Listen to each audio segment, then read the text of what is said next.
Some mysteries are etched not in ink or shadow, but in the murmurs of a child's voice. This tale unfolds in a manner heavy with secrets, where a boy's strange coded whispers pierce the veil of silence and lead Holmes and Watson into darkness few dare confront. Where are you tuning in from, and what time is it? Let me know in the comments. Now, let us step quietly into the ciphered world where innocence holds the key to guilt. It was upon one of those nights when London lay muffled in its own damp vapours that an urgent rapping at our door drew Holmes from his violin and myself from the comfort of the fire.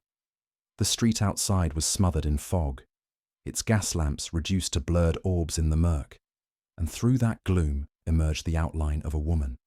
Her steps faltered as she approached, hesitant yet compelled, and the look she bore when Mrs. Hudson ushered her in was one of terror only partially veiled by composure. She stood in the glow of the sitting room, her hands clutching one another so tightly that the knuckles shone white. Holmes, with his customary courtesy yet unsparing gaze, indicated the chair opposite him. "You have sought us at an hour when most doors are closed, madam," he observed, his eyes never leaving her face. "Pray, relieve yourself of this burden that presses upon you." I saw in her trembling lips the struggle of one who has carried a secret too long. Even before she spoke, I felt the chill of an unseen presence enter with her, as though she bore the night's dread within her very frame. "I am Miss Lydia Harrow," she began, her voice low but urgent, "and I am governess in the household of Lady Carvel. My charge is her son, a boy of 9 years. She paused, her throat tightening. "It is what befell him on the night of his father's sudden passing that compels me to you, Mr. Holmes. For the child, oh, forgive me, he has spoken words no child should know." Holmes leaned forward, steepling his fingers. The sharpness of his eyes was such that I fancied they pierced through her very soul. "Words, madam? You mean utterances of a fanciful nature, such as children are wont to speak in their delirium?" "No, sir," she replied quickly, her hands twisting in agitation. "Not the wanderings of fever, but phrases, strange, deliberate phrases, that have no origin in his learning. And they came, each one, on the night his father died, when the house was still, and death had only just entered." I felt a stir of unease course through me at her words. The image of a child whispering strange sentences in the shadow of a parent's death was one that carried with it an unwholesome terror. Holmes, however, remained impassive, though I could detect the faint tightening at the corners of his mouth that told me his interest was awakened. Miss Harrow's voice sank to a whisper, as though she feared the very memory of the words. He said them slowly, again and again. To any listener, they would appear as nonsense, yet one refrain returned with such certainty that I cannot dismiss it. "The man in the red room knows." He has repeated it since, always in the same low tone, as if recalling some dreadful witness he alone can perceive. The phrase hung in the room like a shroud. I felt the hairs upon my neck stir. There was in those words the suggestion of a presence, unseen yet intimate, a watcher whose knowledge was perilous. Holmes's eyes glittered with that peculiar light which came upon him in the presence of the inexplicable. "The man in the red room knows," he repeated, as though testing the cadence. "And these phrases, were there others of equal strangeness?" "Yes," Miss Harrow answered, clasping her hands tighter still. "But none so constant, none that carried the weight of prophecy. I feared madness, but the boy speaks them with such calm certainty that I cannot dismiss them as dreams." I glanced at Holmes. In his stillness, I saw the tension of a mind already weaving threads together. At last he rose, approached the desk, and drew a sheet of paper toward him.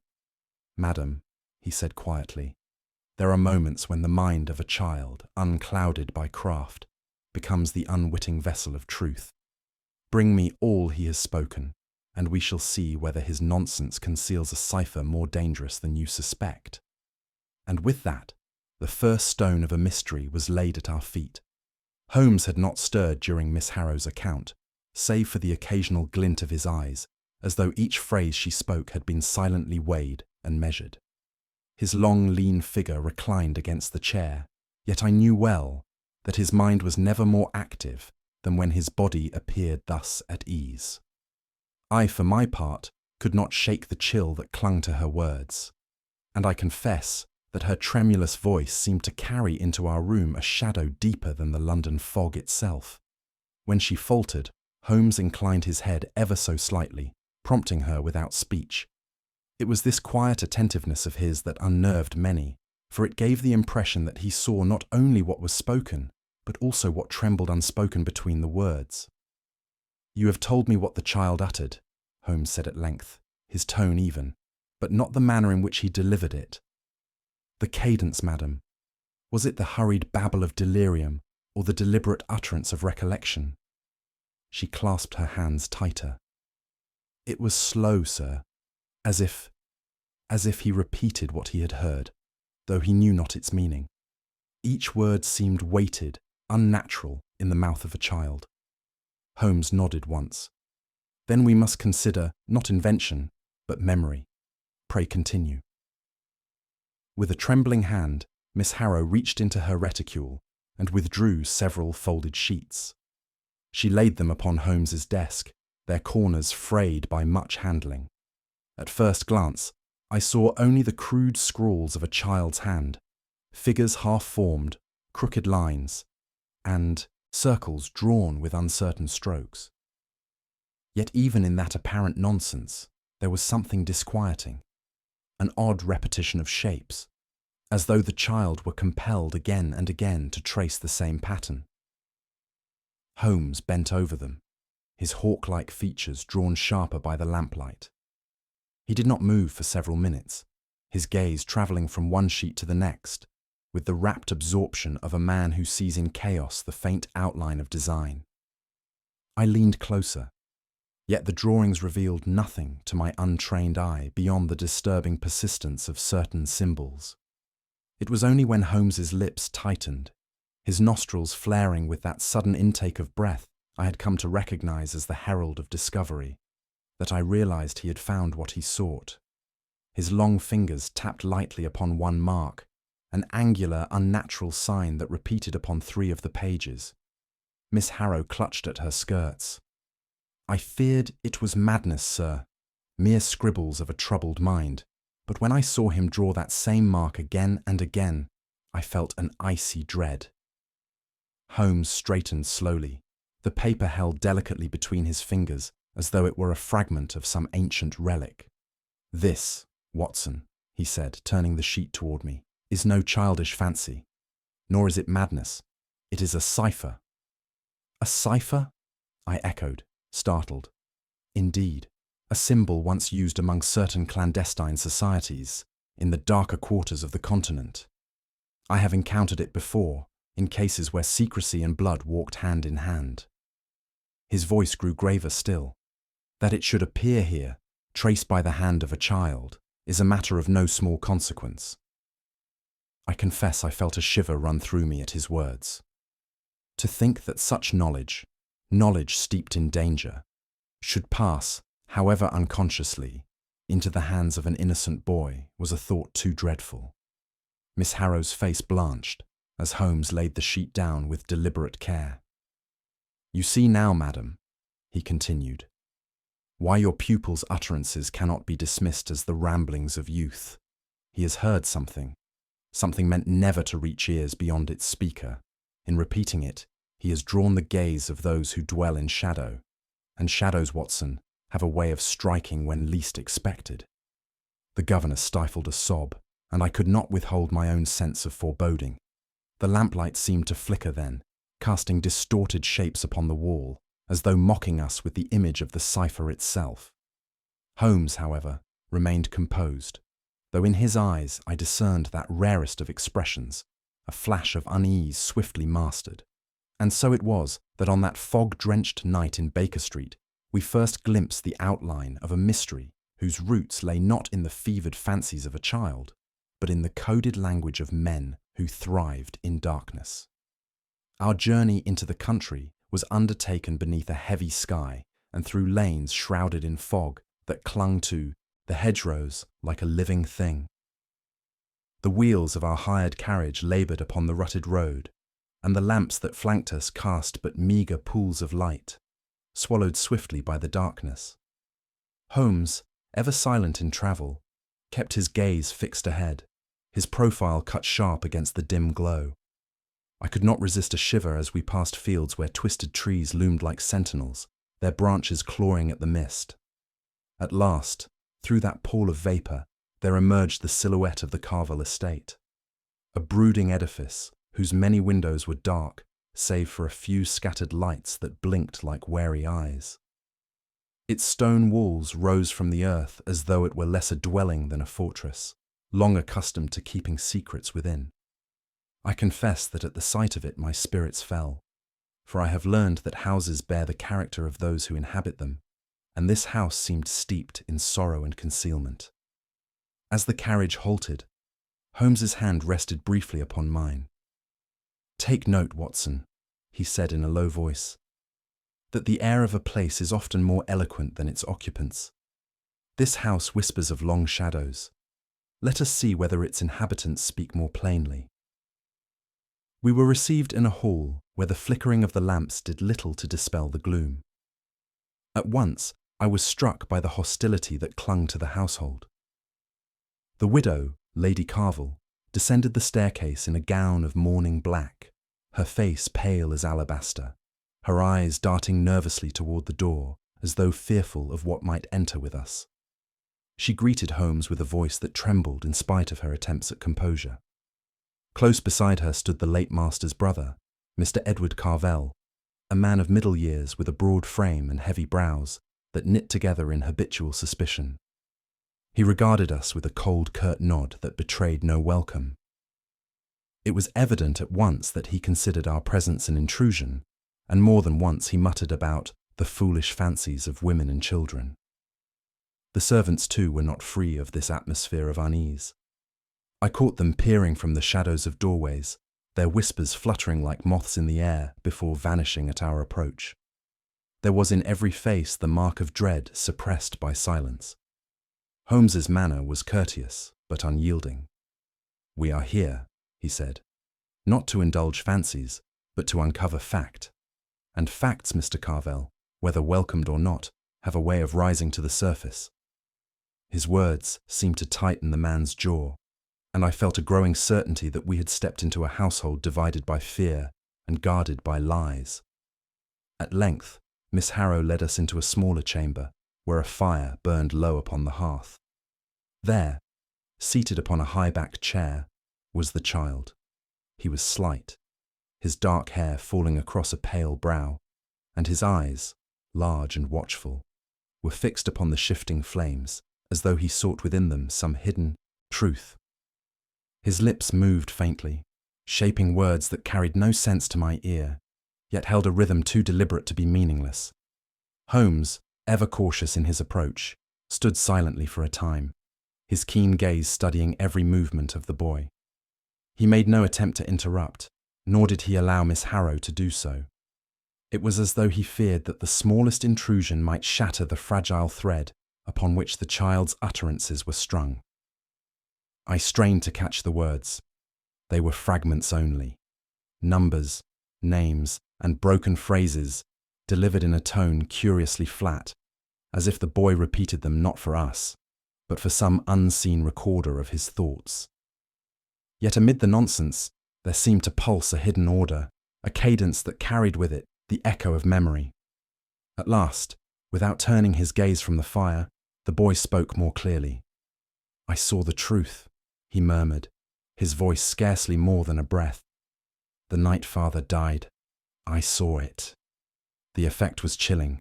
The room seemed to close about us. The fire crackled like some sinister accompaniment to his words.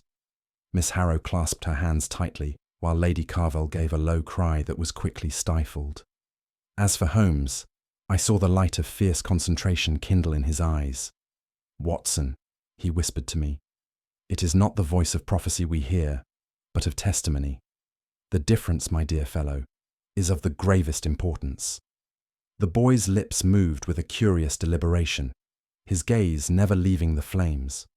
For long moments we caught only fragments of his mutterings, like echoes of a conversation half remembered. Then, with a clarity that startled even Holmes, he spoke. "I saw the truth," he whispered, the words scarcely more than a sigh, yet carrying with them the weight of dreadful certainty. "The night father died, I saw it." The room grew hushed. Lady Carvel's pale hands clutched convulsively at her shawl. The governess stifled an involuntary cry. As for myself, I confess my blood ran cold. Children may dream and imagine, but there was no play in this child's voice, only the flat calm of remembrance.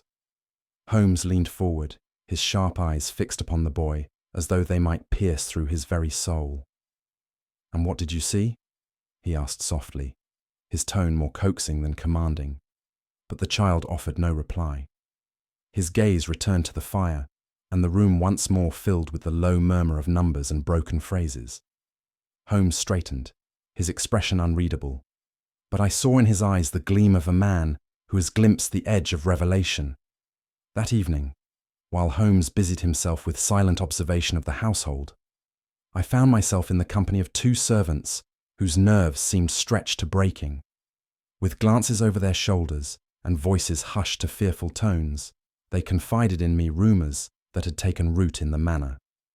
They spoke of ghostly figures glimpsed at night, pale shapes drifting along the corridors, doors opening of their own accord, and whispers carried on draughts of unseen origin. To their frightened minds, the death of Sir Reginald Carvel was but the latest act in a long history of haunting. Yet behind their tales of apparitions, I discerned hints of a more worldly dread. They muttered of quarrels between Lady Carvel and her brother-in-law, Edward, whose claim upon the estate grew stronger with each day. The child's voice was dismissed as madness.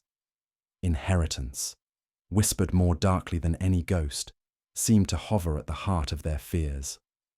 When I relayed this to Holmes, his thin lips curved in the faintest of smiles.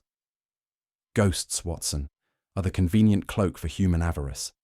The servants see phantoms because men in flesh and blood wish them to." Later, Holmes requested that we be permitted to examine the upper floors. Reluctantly, Edward Carvel himself escorted us along corridors lined with ancestral portraits whose painted eyes seemed to follow our progress. At more than one door, Holmes paused, his long fingers brushing the handle, only to find it secured fast. "These rooms are seldom used," Mr. Carvel said brusquely. "There is nothing within but dust and disuse." Holmes's gaze lingered upon the doors, his eyes narrowing as though measuring their secrets. "Dust has its uses, Mr. Carvel," he remarked dryly. "It preserves, conceals, and records, though never quite as quietly as men suppose." The man flushed, but offered no further explanation. As we returned down the dim corridor, I could not shake the impression that behind those locked doors lay truths the family dared not confront. Holmes walked in silence, yet I recognized in his manner the quiet tightening of resolve that foretold some decisive step. That night, the oppressive silence of the manor seemed to weigh upon me like a physical burden. Sleep came fitfully, broken by the creaking of the old timbers and the restless sigh of the wind against the shutters. I lay awake, my thoughts unsettled by the boy's words, when suddenly a faint murmur reached my ears. It came from the chamber adjoining mine, where the child slept. At first it was only numbers, whispered as though counted upon invisible beads. But then, in a tone chilling in its calmness, came the phrase, "He will die before the moon has set." I sprang from my bed, my heart hammering, and pressed my ear to the thin wall. The boy's voice had fallen silent, leaving only the echo of that terrible sentence. I could not stir myself to wake Holmes at that instant, for a dread seized me that to speak it aloud was to make it real. I lay awake till dawn, haunted by the words, and with each flicker of shadow across the wall, I felt the grim hand of fate drawing nearer. It was at the break of dawn that the tranquility of the manor was shattered by a shrill cry. Rousing myself from a troubled sleep, I hastened down the corridor to find the household already astir, faces pale, and voices trembling. In the servants' quarters, there lay one of their number, Thomas, a man who had long served the Carvilles, struck down by death under circumstances that defied simple explanation. The body was stretched unnaturally upon the floor, his limbs askew as though seized by some violent spasm at the final moment. His eyes, still wide in terror, stared sightless at the low beams above, and about his lips lingered the trace of a half-formed word, never uttered. There was no mark of blade or bludgeon, yet I, who have stood beside Holmes in many a post-mortem inspection, could not mistake the sinister air of foul play. Lady Carvel's anguished sobs echoed through the chamber, while Edward Carvel's heavy brow darkened further, his muttered protests against superstitious fancies drowned by the rising tide of fear. As for Holmes, he bent in silence, his long fingers tracing invisible lines upon the air above the corpse, his eyes glittering with the cold fire of deduction. Holmes's examination soon bore fruit.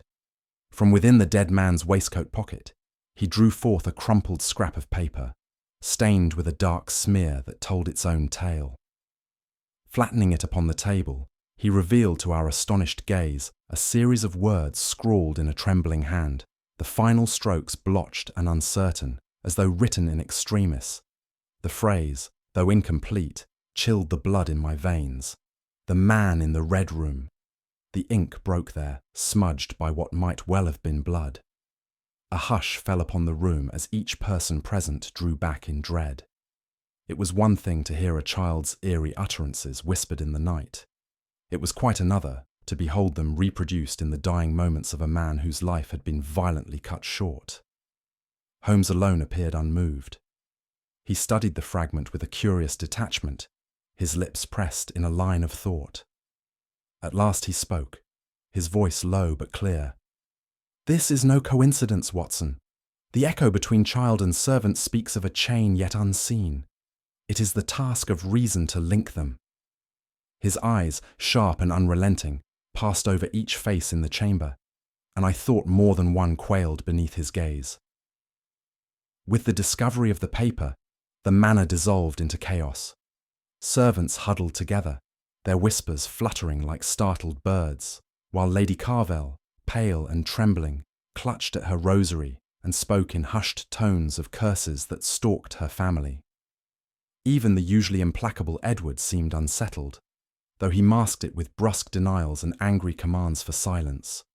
"Superstition," he barked, though the strain in his voice betrayed his unease. The man was weak of heart, that is all. No ghost, no whisper, no child's raving killed him. Yet his words did little to still the tide of terror. The phrase "red room" passed from lip to lip, acquiring with each retelling a darker weight. Already the manor's older servants claimed to remember whispers of a chamber sealed long ago, a place where tragedy had once struck, and from which no good could come. The walls themselves seemed to lean closer, heavy with secrets best left unspoken.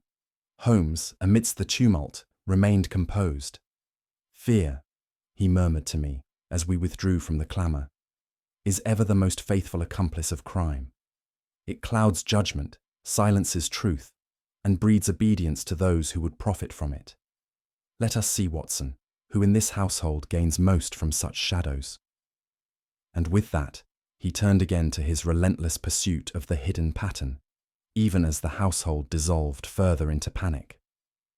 Holmes spread the scrap of blood-marked paper upon the desk, his long fingers pressing it flat as his eyes flicked from the dying man's words to the sketches the governess had entrusted to us. His mind seemed to move with an almost visible rapidity, the faint tapping of his forefinger upon the table, the only outward sign of the calculations racing within. "Observe, Watson," he said quietly, pointing to a jagged mark upon the child's page, and then to the servant's hurried scrawl. "Here is no mere coincidence. The boy repeats phrases he could not invent, and now a man lies dead with the very same words clutched to him in extremity. Madness? No. This is testimony, encoded by innocence." He shifted his gaze toward the others present, his voice cool and cutting. "There is a pattern here, ladies and gentlemen, a pattern that threads its way through a child's murmurings, through a servant's dying hand, and through the secrets you would all rather keep locked away.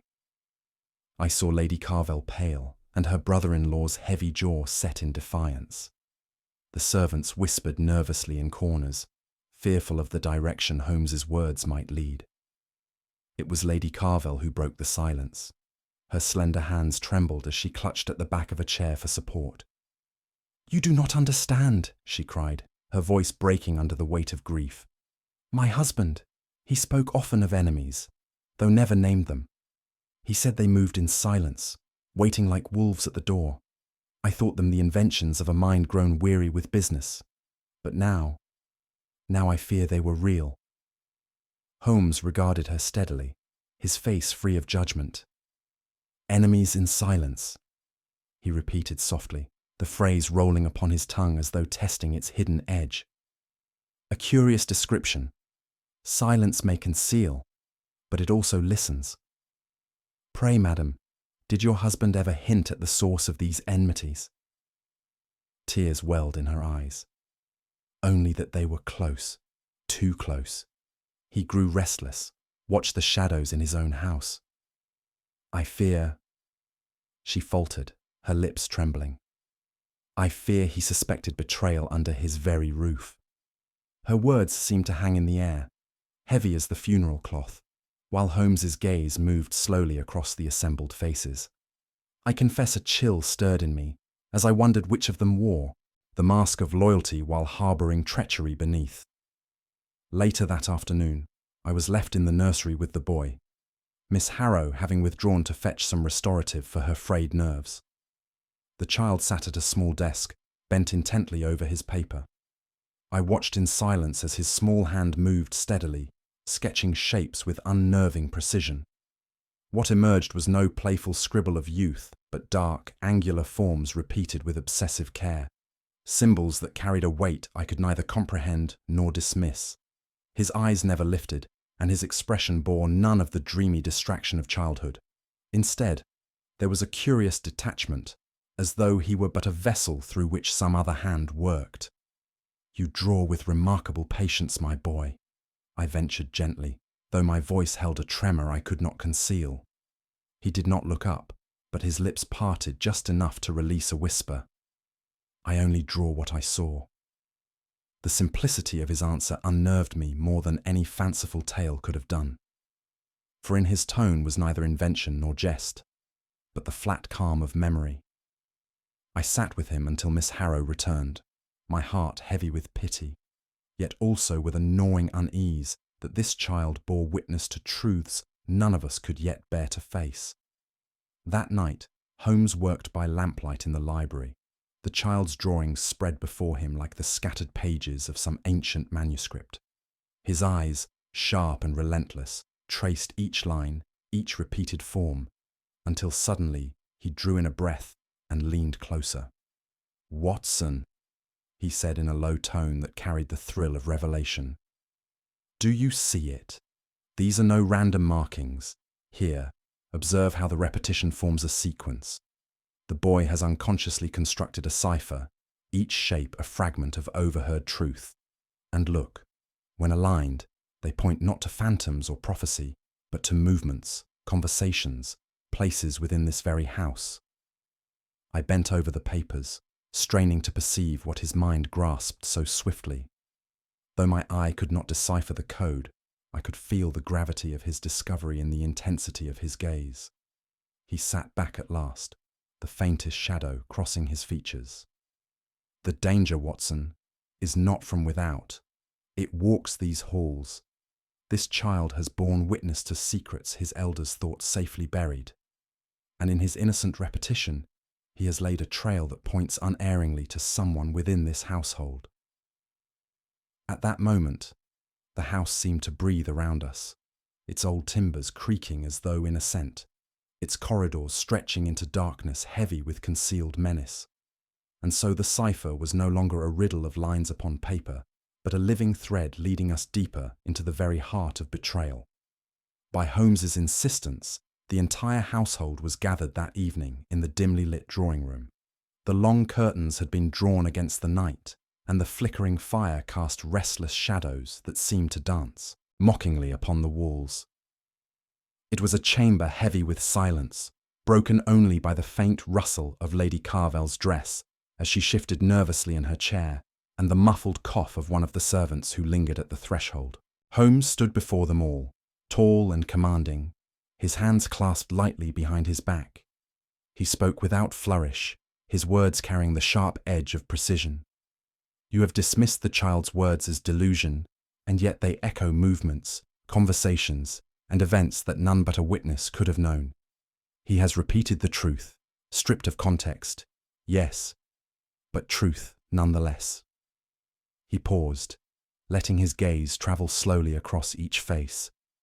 The widow pale and trembling, the servants anxious, and Edward Carvel, arms folded, eyes glowering with poorly concealed impatience. The phrases, Holmes continued, his voice low but implacable, are not inventions of a fanciful mind. They are fragments of what he saw and heard on the night of Sir Reginald's death, fragments you would prefer to bury in silence. The effect was electric.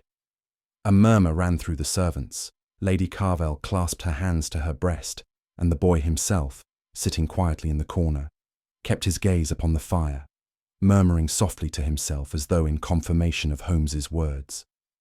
At this, Edward Carvel could contain himself no longer.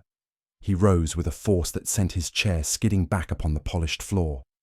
His heavy features, flushed with anger, seemed almost grotesque in the wavering firelight. "Enough of this madness," he thundered. "We are to take the babble of a child as holy writ, are we? To build accusations upon the prattle of a boy scarcely old enough to write his own name. This is lunacy, Mr. Holmes, and you are its willing architect." Holmes did not stir. His calm was infuriating in the face of the other's fury. "On the contrary, sir," he replied coolly, "it is not lunacy, but logic. When a child repeats with unerring accuracy the movements of men, the opening of doors, the speaking of words he could not possibly invent, we must ask not whether he imagines, but whom he has unwittingly observed."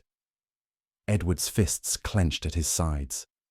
"You would see treachery in every shadow," he spat. "This is nothing but the cruel manipulation of an innocent." Holmes's eyes narrowed. "Strange," he said softly, "that you speak so much of innocence when the boy has uttered nothing to accuse you yet." The uncle's lips pressed into a thin line, his defiance momentarily faltering under the weight of Holmes's words. I confess that even I felt a chill at the deliberate emphasis of that single syllable. As the gathering dispersed under a cloud of dread and anger, I found myself watching the boy with growing unease. He sat alone by the hearth, his small frame silhouetted against the fading glow of the embers, his lips moving silently, as though whispering to unseen companions. I could not shake the fear that the hostility of his kin might soon turn upon him. Edward Carvel's rage had not been that of wounded pride alone. It bore the flavour of desperation, and desperation is a dangerous master. The servant's fearful glances, the widow's trembling silence, all bespoke a household where truth was a threat, and the bearer of truth an object of peril. Holmes, perceiving my disquiet, drew close. "You are right to be concerned, Watson," he murmured, his voice scarcely above a whisper. "The child is in danger, grave danger. Mark me, those who thrive in silence do not forgive the witness who breaks it." His words lodged themselves in my mind with the weight of prophecy. I resolved then that I would keep vigil over the boy as best I could, for though I had faced bullets on the battlefield, never had I felt so strongly the duty to shield innocence from the cruelty of those it trusted most. And yet, even as I kept my silent watch, I could not banish the dread that the storm gathering in that house would soon break upon the frail figure by the fire. The following morning, Holmes devised a test with that icy deliberation, which so unnerved those unacquainted with his methods. We sat once more in the library, the boy perched on a low stool, his pale face expressionless, his hands resting in his lap as though he were a somnambulist waiting to be roused. Holmes leaned forward, his tone measured and deliberate. "Last night," he said softly, "you spoke of the Red Room. Do you remember?" The boy's eyes flickered, but he gave no reply. Holmes continued, offering the fragment of a sentence in a low, almost hypnotic cadence. "The man said, 'It must be done before.'" Without hesitation, the boy's lips parted, and in that strange, flat voice, he completed the phrase, "Before the dawn, or he will speak." A tremor passed through Lady Carvel, and I confess a chill seized me as well, for the words were uttered with a certainty no child could feign. Holmes pressed further, introducing another fragment, this time even more obscure. "The key lies in the wine cellar," the boy whispered instantly, his gaze still fixed on the fire. The effect was electric. The servants exchanged terrified glances, and Edward Carvel, who had been lurking near the door, gave a visible start. Holmes's eyes sharpened like blades. "Observe, Watson," he murmured. "He responds not with invention, but with recollection. These are echoes of secret speech, preserved in the most unlikely of vessels, a child's memory." Holmes allowed the silence to stretch, its weight pressing upon every soul in the room. At last, he turned his gaze upon Edward Carvel, who stood rigid, his complexion mottled with anger. "The boy repeats," Holmes said evenly, "phrases spoken in hushed tones between yourself and an accomplice. Phrases never meant to reach other ears. And yet, through the very walls of this house, they did." Edward's lips parted, but no words emerged. His eyes darted involuntarily toward the far corner where a narrow door led to the service corridors. It was but a fleeting glance, yet it was enough. Holmes, with his hawk's precision, seized upon it at once. "Ah," he said softly, almost with satisfaction. "So the ally is nearer than we thought. You need not speak, sir. Your eyes have betrayed you." The household stirred uneasily, the servants shrinking back, the widow stifling a cry. A conspirator among them, someone who had listened, plotted, and perhaps struck already in the dark, had been unveiled, if not in name, then in certainty. The atmosphere thickened, and I could feel the sense of fear tightening around us like a noose. That evening, as dusk crept over the estate, Holmes drew me aside into the shadowed hallway. His voice was scarcely audible, his eyes hard with calculation. "Watson," he said, "the noose tightens. The boy has unmasked secrets they thought buried. That knowledge places him in mortal peril. You must remain at his side. Do not trust the silence of these halls, for in silence lies their design." I nodded, though a weight pressed heavily upon my heart. "You believe they will strike at him directly?" I asked. Holmes's lips curved into the faintest of grim lines. "Not believe, Watson. No. There is desperation in Edward Carvel's eyes, and desperation breeds recklessness. Mark me, before this night wanes, there will be an attempt." He placed a hand briefly upon my shoulder, an uncharacteristic gesture of urgency, and then turned away, lost once more in thought. I returned to the boy's side, resolved to keep my vigil. Yet the oppressive silence of the manor seemed to close in upon me, each creak of the timbers a whisper of menace, each shifting shadow a harbinger of the doom Holmes had foretold. The household had sunk into uneasy slumber when it came. I had settled the boy upon his narrow bed, remaining watchful in the armchair beside him. The hour was late, the air heavy with the stillness of midnight, when suddenly I heard the faint scrape of a door slowly opening. Before I could rise, a shadow detached itself from the darkness, a figure gliding silently toward the bed, something glinting in its hand. "Holmes!" I cried, even as I leapt forward. In that instant, a swift motion, the would-be assailant lunged toward the child. Holmes burst through the doorway at the same moment, his hand flashing as he knocked the weapon aside. A muffled curse escaped the intruder's lips, followed by the furious struggle of bodies in the half-light. The boy sat bolt upright, his eyes wide, murmuring again in that eerie monotone. "The man in the red room knows. The man in the red room knows." And then the attacker wrenched free, fleeing into the labyrinthine corridors of the house, leaving behind only the echo of his flight and the chilling certainty that the enemy was still among us. Never had I seen Holmes so possessed by the spirit of his art as on that dreadful night. The boy, now resting fitfully in the nursery, had left behind a trail of sketches and muttered fragments which Holmes seized upon like a starving man upon bread. Our quarters at the manor had been transformed into a chamber of fevered analysis. Papers littered the table, each marked by Holmes's swift hand. Lines of figures, arrows, circles, and underlined phrases crowded every page, while the lamplight glinted upon his pale features, hollowed by concentration. His lips moved ceaselessly, testing and discarding possibilities with relentless energy. "The mind of the child," he murmured, scarcely aware of my presence, "is not imaginative, it is mechanical. He does not invent, he records. The cipher lies in the sequence of his repetitions. The drawings are not crude doodles, but signs arranged in deliberate order.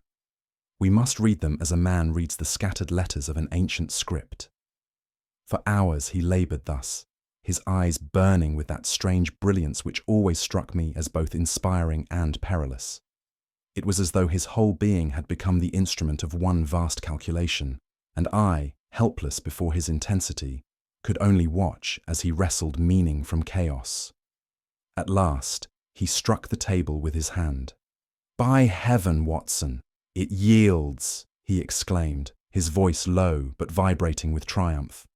"The cipher breathes its secret, and it speaks of treachery most vile." Holmes sank back in his chair, his long fingers steepled before him, his eyes fixed upon the papers as though they were the very face of his adversary. "Do you see now, Watson?" he said quietly. "The child's so-called prophecies are nothing more than echoes of what his half-waking senses absorbed on that fatal night." His mind, unfettered by adult reasoning, retained each phrase with unnatural fidelity. He spoke them again and again, not as visions of what would come, but as memories of what already was. I confess a shudder passed through me as the truth dawned. Then those ghastly phrases. "They were testimony." "Precisely," Holmes replied. "Testimony disguised by innocence, but testimony nonetheless. Consider the servant's dying words, the widow's whispered fears, the boy's murmured fragments. Together they form the skeleton of the crime. And now, clothed in this cipher, they reveal its very marrow."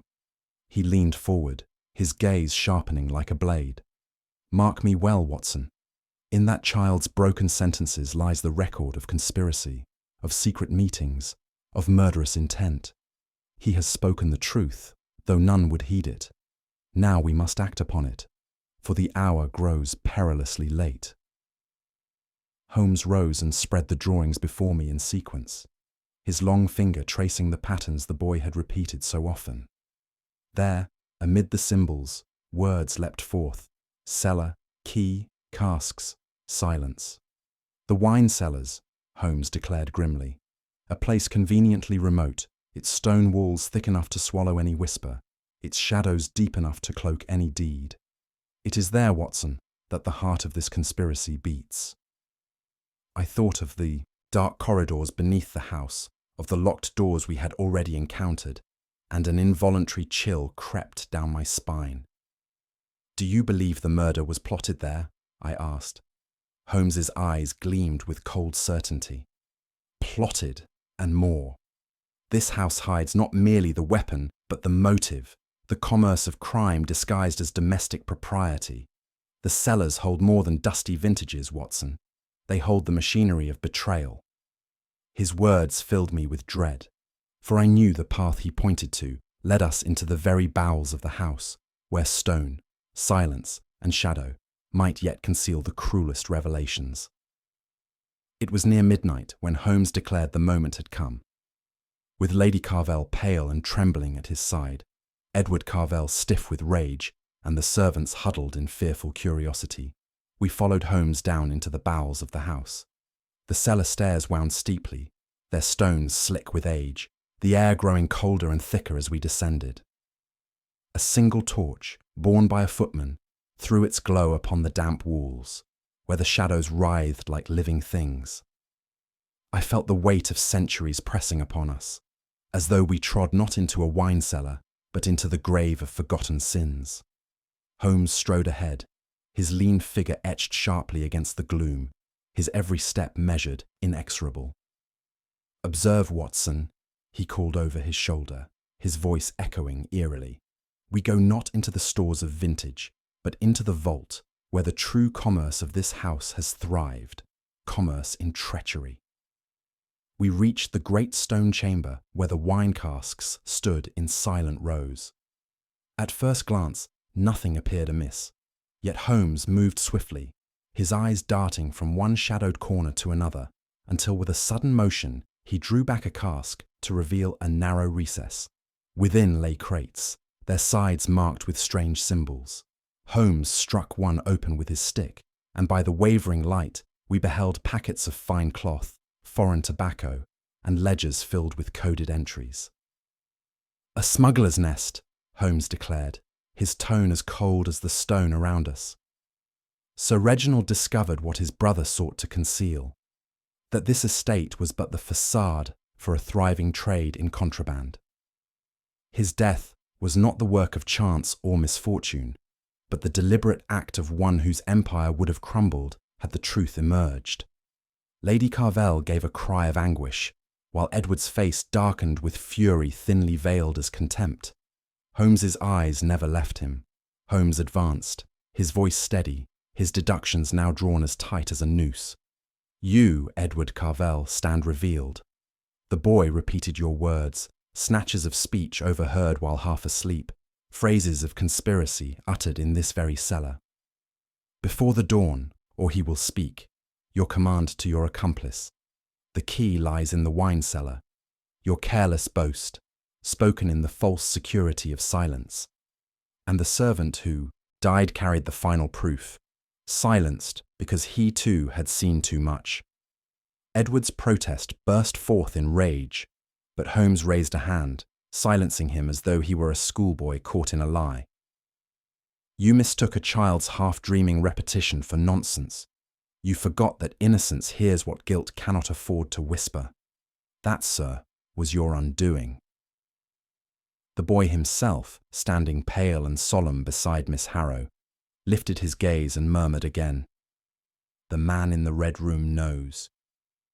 The words, uttered without emotion, fell like a tolling bell upon the chamber. The household shrank back in horror. Edward staggered, his face drained of colour, and I knew then that the net had closed upon him. The constable, summoned earlier at Holmes's instruction, took Edward Carvel into custody. His furious cries echoed through the stone passages as he was led away, railing against the injustice of fate. Yet Holmes did not answer, his gaze fixed upon the boy who had, without knowing it, given voice to the dead. As the tumult subsided and silence returned, the child turned once more to the firebrand that lit the cellar and spoke in that eerie monotone that chilled me to the marrow. "The man in the red room isn't gone." The words fell into the hush like a curse. Lady Carvel clutched her breast. The servants crossed themselves, and even Holmes stood motionless, his features carved into a mask of thought. At last he murmured, more to himself than to us, "The cipher is broken, the murderer unmasked.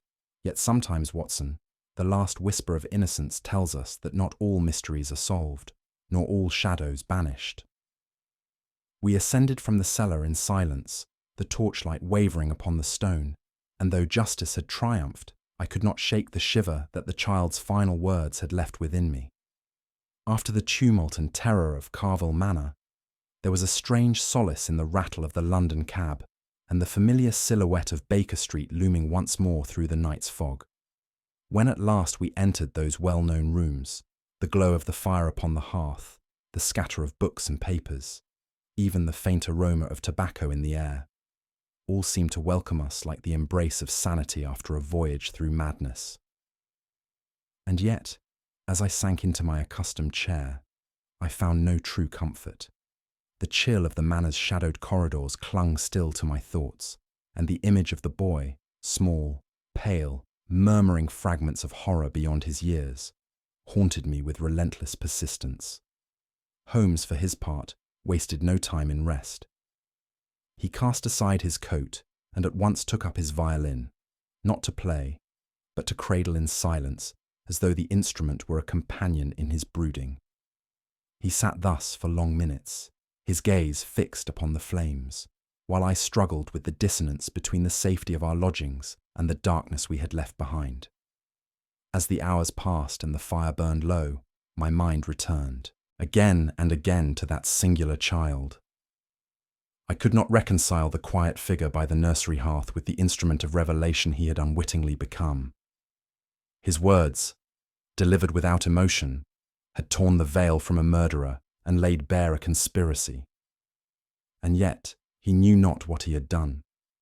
There was, in that thought, a strange and terrible purity. Innocence had proved sharper than guile, memory stronger than cunning. A child's half-dreaming whispers had borne greater weight than the careful lies of grown men. It left me unsettled, for what protection had such a soul against the cruelty of a world that would strike down its own master to guard a criminal trade? I felt pity, deep and enduring, for the boy, yet also awe at the unconscious role he had played in the great machinery of justice. At length, Holmes stirred, setting aside his silent violin and speaking in that quiet, deliberate tone that seemed to draw its strength from thought itself. "You perceive, Watson," he said, "that truth has many vessels. We, with our reason, sift evidence through deduction, eliminating falsehood until the residue must be fact. But a child records without prejudice, without calculation. His mind does not alter or adjust to suit expectation. It is, for all its limitations, a mirror, unclouded, unjudging, incorruptible." He leaned forward, his sharp profile cut by the glow of the fire. "That is why criminals err when they dismiss the testimony of youth. They forget that innocence does not mean ignorance. It means fidelity to what is seen and heard, untainted by motive or design. In this case, the boy's mind proved a ledger more accurate than any written by adult hand." I could not help but marvel, once again, at the breadth of Holmes's vision, that he could look upon the strange mutterings of a child and find in them the clear record of a crime. Holmes rose then, pacing slowly across the rug, his hands clasped behind his back, his eyes keen and restless, even in repose. "Mark it well, Watson," he said. "The downfall of Edward Carvel lay not in the boldness of his crime, nor in the craft of his concealment, but in his blindness. He believed the boy ignorant, incapable of understanding. He mistook silence for safety, childhood for incapacity. That miscalculation destroyed him. The very innocence he scorned became the weapon of his undoing." He paused at the window, drawing aside the curtain to peer out upon the mist-shrouded street below. It is ever thus. The criminal underestimates what lies before him. He discounts what he does not comprehend. And so, in the end, his own arrogance lays the snare into which he falls. Holmes let the curtain fall back into place and turned once more to the fire. "This case has shown us," he added with quiet gravity, "that sometimes the smallest voice, murmured in shadows, may carry the greatest weight." I sat in silence, pondering his words, and though Baker Street's familiar comforts surrounded me, I could not shake the boy's last whisper, for in it lingered a shadow that even Holmes's brilliance had not dispelled. Even in the calm of Baker Street, I found the image of that boy intruding upon every corner of thought, his pale features, his steady hand tracing dark symbols, his lips moving in monotone whispers. It was an image both pitiable and awe-inspiring. He had become the chronicler of a crime, though he knew it not, the unconscious witness whose very innocence had overthrown a guilty man. Yet what unsettled me most was not the clarity of his strange testimony, but the detachment with which he gave it, There was no tremor in his voice, no fear in his eye. He seemed untouched by the horror of what he had seen and repeated. It was as though he had spoken with the voice of truth itself, stripped of all human emotion. I pitied him with all my heart, for no child should bear such knowledge, but I could not deny the quiet awe I felt at the power of his words.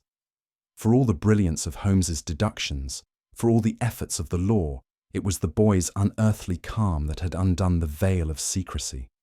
And that thought, more than the crime itself, haunted me still. Holmes broke my reverie with one of his quiet pronouncements, spoken not to convince, but to illuminate. He stood before the fire, the light catching the sharp lines of his face, and said, "The boy did not choose to speak in code, Watson. He merely mirrored what he had heard. Yet is it not so with all of us? The world itself is a cipher. Every glance, every whispered word, every silence a sign awaiting interpretation. Most men drift through life unheeding, but for those who would read the world as it is, each moment bears the mark of truth or treachery.